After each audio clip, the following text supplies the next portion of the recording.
Damn it! How's it going, my good friends? This video we are going to make our own brushes, see if that works. I bought some hair strands that I'm gonna try out. Yeah, let's do it. Alright. What is this package? I have no idea. I feel like I need to put it in the microwave or something. But that doesn't matter. That's a lot of hair.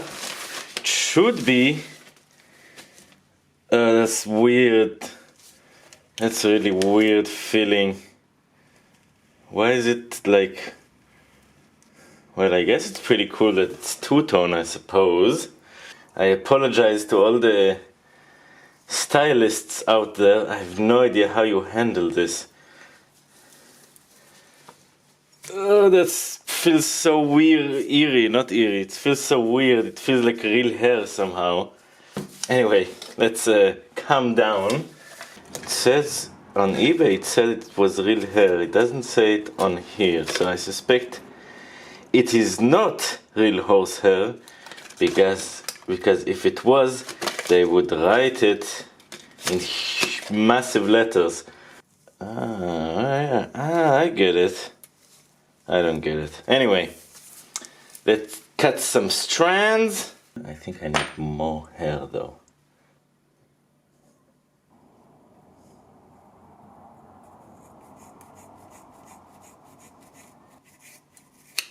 Here we go.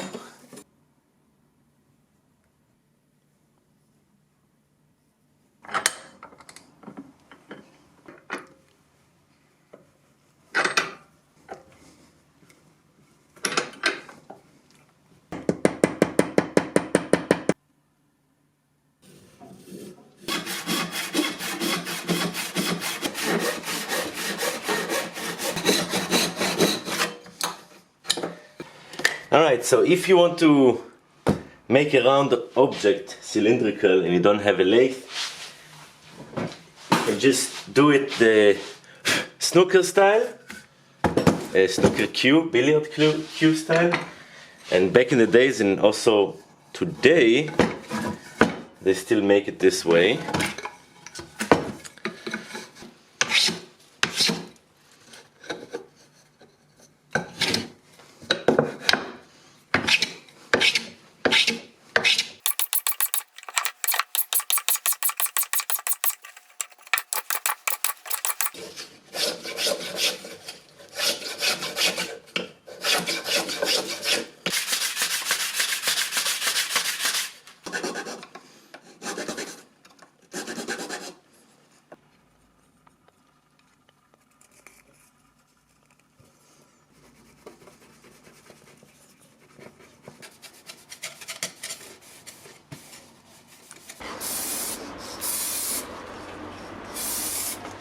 So here we go. I made two additional brushes, the handles practically the same as the larger one. Maybe some cleanup is still in order in some places. As you can see, they need to get a bit of a saloon careness, a bit of flooziness. So what we need to do is make a bit of potions. Not really, it's just cornstarch basically. So I'm gonna get that ready. Okay, now I think we have something a bit more sticky.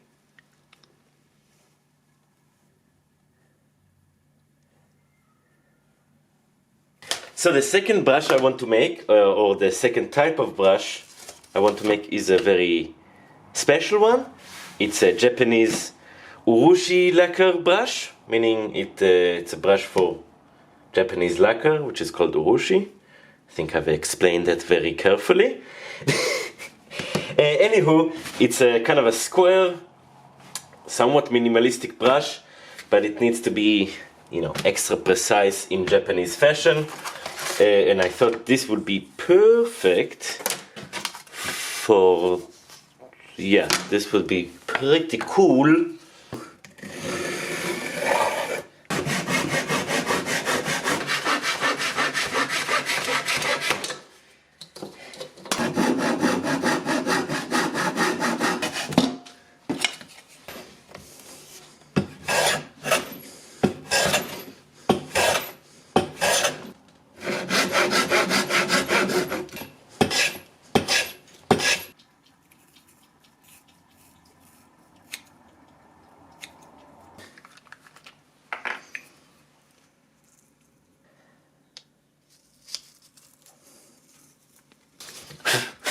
Now, if I put this here, like so.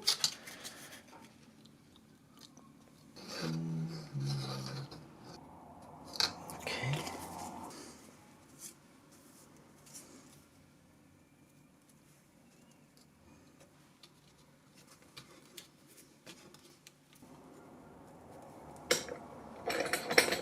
So we'll give it an hour or so, and then we'll see how this works out. I think it's gonna work out. Kind of disturbing the hair, but that's not too bad, I guess.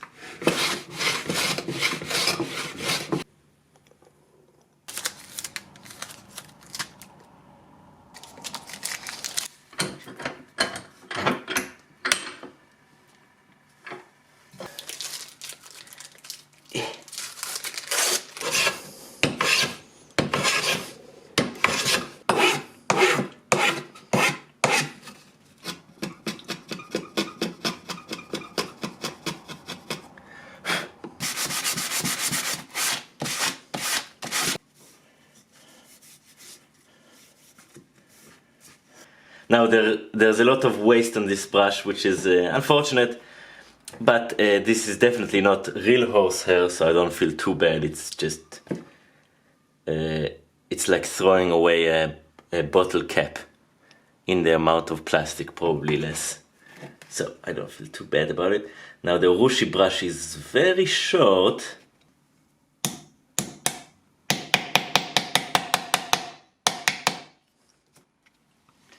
Final thing I want to put a signature on. Now I already made kind of a red stamp to go, but I want to also sign in kanji or whatnot. Now my name doesn't exist in kanji or like the traditional Japanese, Chinese lettering. I mean, there are ways to do that, I suppose, but I'm not really sure how that works. And so what I've decided, I will take existing words, such as pigeon, of course, and fish, which usually my Japanese-inspired, let's say, branding is the pigeon fish. So, that's what we are going to write.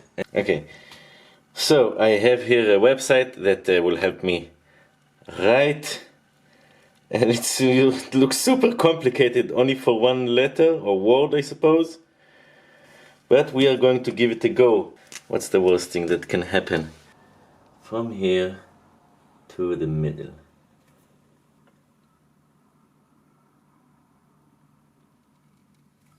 Alright, that looks good.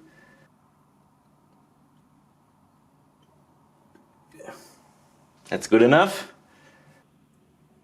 Click.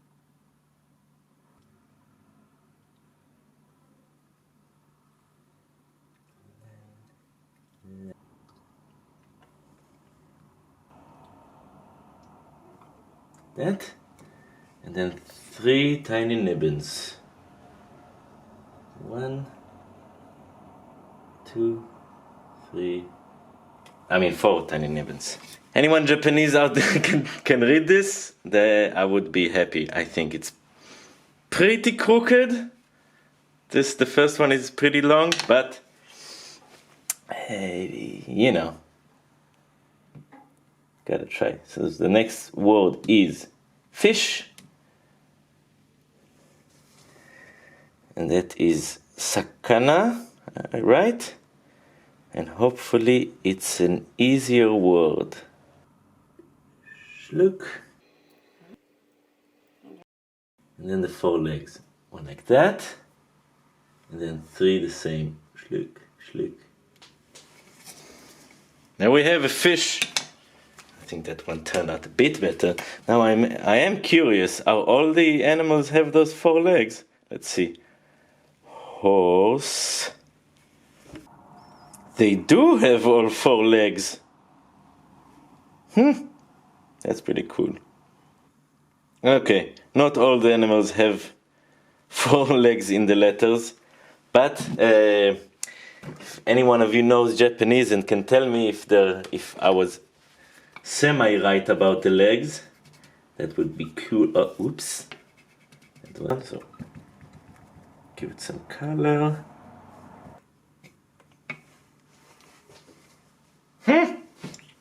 Lovely. Can you see the pigeon? Kind of? Well, that's the pigeon. So here we are with, we've done 5 brushes. The Urushi brushes look really great. I think they turn out pretty fantastically. They do have a slightly different, let's call it, haircut in the real ones as they gradually kind of becomes longer and longer. Unfortunately, I don't really know how to do that, but I think this will work out just alright. Nonetheless, with the, let's call it, Western paint brushes, they really look pretty cool looking. I've learned a lot in terms of how to glue them in and how to kind of settle them down. Unfortunately, I didn't really successfully manage to train them, as in to give them a shape of some sort. So what I'm gonna do is I'm gonna give them the final cut. This one is already cut through, but I'm gonna give these two their final cut, and we'll live with what we have. Unfortunately, I think the hair is not real horse hair, and that's why I have difficulty training the hair strands, or what you want to call it. Bad idea. Okay, so I have the setup nice and ready, and this is the canvas that I'm going to be using. It's not canvas, it's actually wood, but it should work really nicely. So yeah, let's give it a go. So here we go. I've done with the brushes, and I'm gonna try to make an acrylic painting with it. And as you can see in the beginning, the first brush didn't really brush any paint. It mostly applied it to the painting as it is more of a liner brush. That's what I thought initially, at least. And later on I decided to cut it and make it more of a fine liner, I guess you would call it.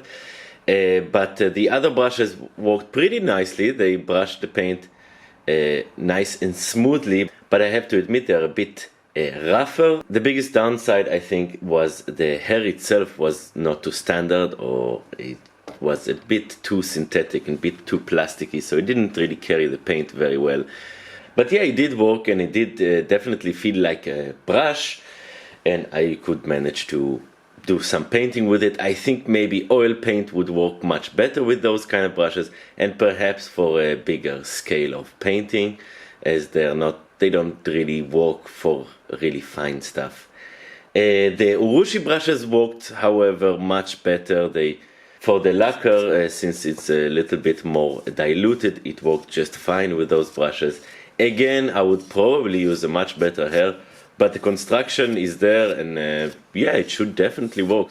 So I've decided I will make just another brush to test out if the hair really makes a difference, and so the most accessible hair that I had at the moment was my own, so I decided I will take a snip of my hair and make just another small brush, and that worked out a lot better, and it does carry the paint much nicer. So definitely the benefit is in the hair, and yeah, that seemed to do the trick. So I will definitely do some more brushes like that.